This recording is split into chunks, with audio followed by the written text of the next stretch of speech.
Okay, we have gone through the startup of each of these spray rigs, and you see how they're very similar as far as the startup. What I want to go through with you now is what should you do after you've sprayed for maybe a day or a week. When you come in the afternoons, what's some checks you should make? The first thing you should do when you come back in the afternoons is check the suction filter. Suction filters catch all the trash coming to your pump.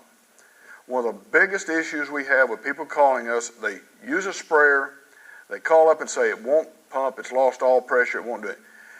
We even had a guy drive 200 miles one time to us because he was so angry that his sprayer wouldn't work and it was only a week old. Brought it over, we pulled the suction filter off of it and it was completely stopped up. So remember, every day when you get in, check the suction filter and clean it. That's the life of this unit. If you don't do that, you're going to have issues.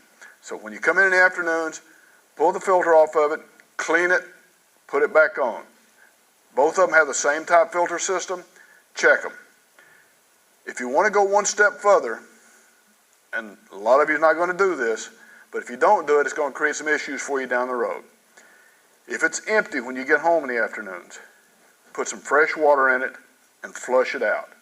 Put fresh water in the tank, spray into the tank till you go all the way through the hose, clean it out, and it flushes out the chemical out of your pump head. And the reason I'm telling you this, we get issues with people. They'll go out and they'll spray all day and it works perfect. They let it sit overnight, they go out the next day and it won't spray.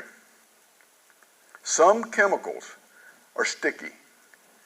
These both have the same type of valving system in the pumps. They're a little poppet valve. It's a stainless steel poppet that goes down and opens and closes.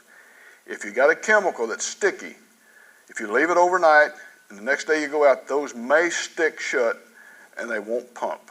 You'll try and it won't get any pressure, it won't pump liquid. Now, carry a hammer in your truck, reach over, tap it on the head, it'll normally come loose. I mean, wrap it pretty good here on the metal. These type pumps, you can't hardly do that.